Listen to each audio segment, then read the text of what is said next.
We are live. As always, to support this channel, you can join the YouTube channel directly at even $1 a month, or holler at me at the less controlled, more freedom-loving places like aksum.substack.com or aksum.gumroad.com. The Patreon still exists. Actually, have now matched in terms of total donations with Patreon and Substack, but Substack is more decentralized, has more people, it's more democratic in that sense. And so we like that democratic force of patronage in this new digital age. Today I'm here to review, and I have the physical print of the book, unlike my last review, which was from a PDF on Henry Blank's hot take on his captor, Emperor Theodoros's eventual demise and the build-up to it. Here we have another emperor of Ethiopia, Emperor Haile Selassie, and it is part of the Ohio Short Histories of Africa. This one is done by Barakat Habta Selassie. You see, it's got Selassie in his name too. Just a sort of aesthetic point before I get into the meat of things, because aesthetics matter, even though it's function over form every day, form still matters. The idea of having Haile Selassie as two separate words, I think, is detrimental to understanding Ethiopian studies. Jeff Pierce pointed this out in a recent video critiquing people who are making videos about Haile Selassie with not the best information.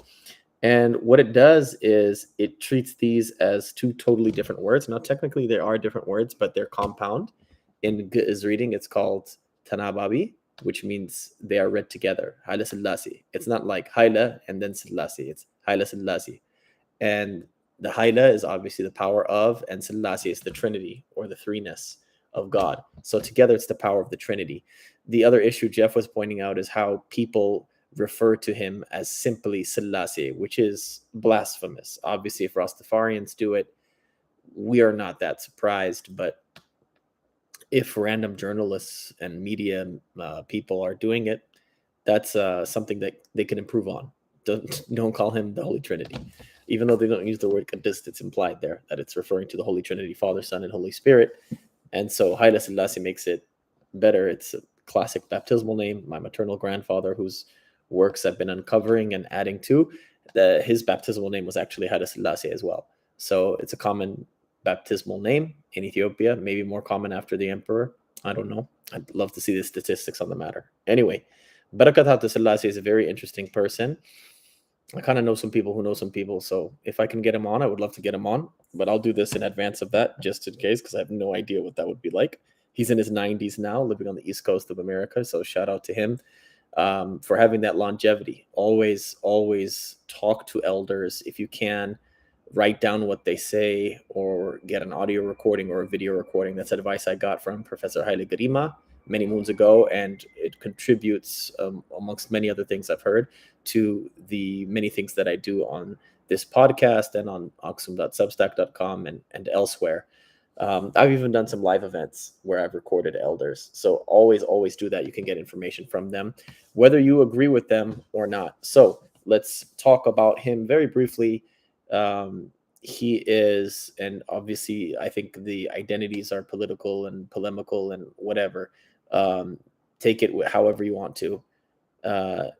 Obviously he's in his 90s now, so he's born in this period where you're seeing transitions from Italian colonialism of Eritrea to Ethiopian Federation, to getting rid of the Federation and having a more unitary policy and being full-blown Ethiopia.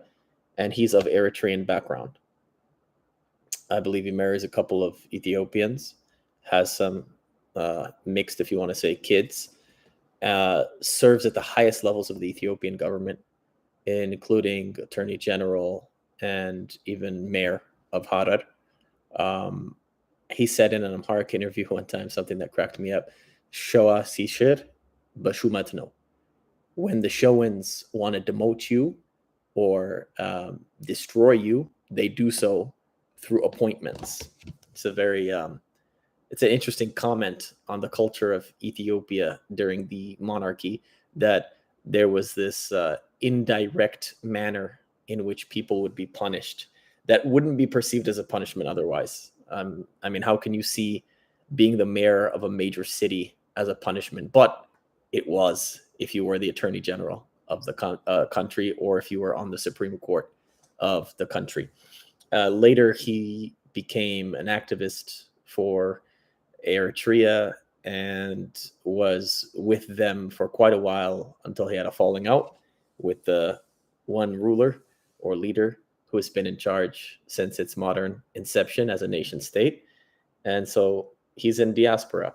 Anyway, he can say a lot more if and when he ever is on the program, but he worked for Emperor Haile Selassie, and he had both personal and tribal grievances against Haile Selassie. The personal grievance is that he was demoted from high positions in the law to being a mayor. And that's related to some of the tribal grievance, which is that even though him, along with other promising Eritreans, had their education funded by the scholarships of Emperor Haile Selassie, they were bad mouthing him in certain outlets, private and public, which is what led to this. And you know what? He could have been put to death. That's one of the things he doesn't understand. So he could have been put to death, but instead of being put to death, he was demoted to mayor. So again, interesting. Other people had been put to death for sort of public disagreements or disobedience of the emperor. But anyway, he's one of these people that was funded by the emperor in terms of education. But I would say his overall review of the emperor is positive. This is the second biography I've reviewed on the channel. Last time was Richard Kapuscinski, the Polish communist journalist's take, which was overall negative. I would say that this short biography, let me see, it's a very small book and it's like 120 pages. This short biography is a great introduction to kind of the big picture of what went on. Obviously, there's several other biographies that are longer, that including the emperor's own autobiography, which is one of the things in the bibliography which you can draw on and learn more about the emperor. But in doing the one book on Theodros, and I'm doing another one soon, I'm trying to get a picture for some of these modern monarchs of Ethiopia, posted recently based on someone else, that people who were influential to me. And so I want to just let you know more about them, the modern monarchs of Ethiopia. I put 4 of them up. Obviously, there are some I didn't mention, Tekle Giorgis Zoditu and Iyasu, but I had Theodros, Johannes, Menelik, and Haile Selassie as 4 figures. If you had to break it down to just 4 figures to study as a proud Ethiopian, I think those are 4 great figures from the modern era to now, which you can study. But I would say overall, compared to Richard Kapuscinski's negative review or picture painting of Haile Selassie, that Barakat Abdi Selassie's was overall positive. He views him as an overall positive force, even though he brings in a lot of criticism from himself and from others about, like I said, the tribal grievance about getting rid of the federation. So Eritrea, he says, in pre-colonial times had pretty much same history as Ethiopia, but after colonial times, under colonial rule of Italy, there's a new Eritrean identity which is formed, and in order to respect that, they deserved special treatment. They deserved what they had, which was a unique federation, which was agreed upon by like the British and the Americans under the auspices of the League of Nations or United Nations or whatever fake international community front was there at the time. It's really the British and the Americans and the Ethiopians, like keeping that special status with unique democratic parliament and unique, language rights and whatever stuff like that. He believed that they deserved that. And so Haile Selassie getting rid of that, he thinks, inevitably led to a civil war, which, hindsight is 2020, looks like they inevitably would have won. Who knows what would have happened if the absolute monarchy continued, as opposed to having the Derg and then TPLF, Anyway, it's a different story.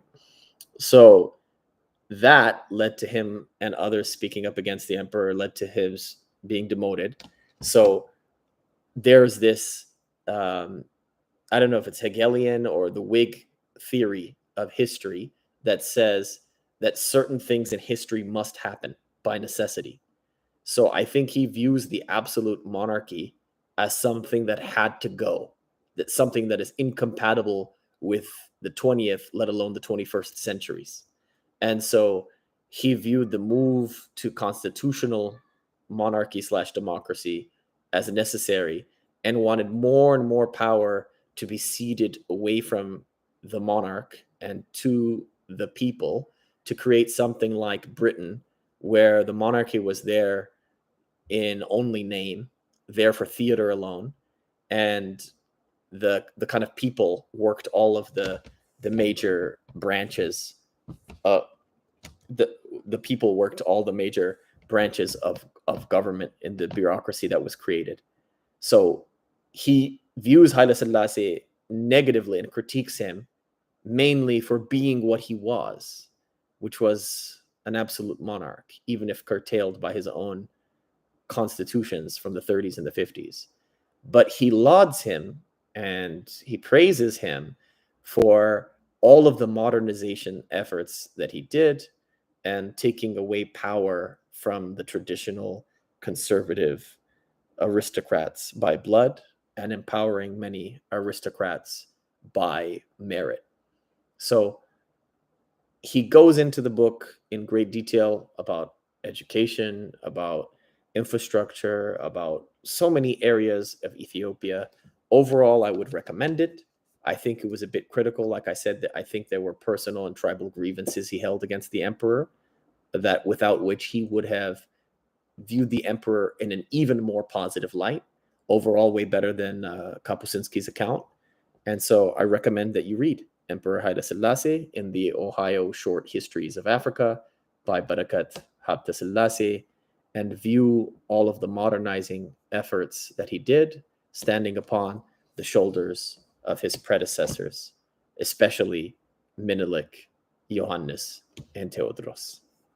Thank you. I don't see any questions, comments, or concerns, so I'll end the review there.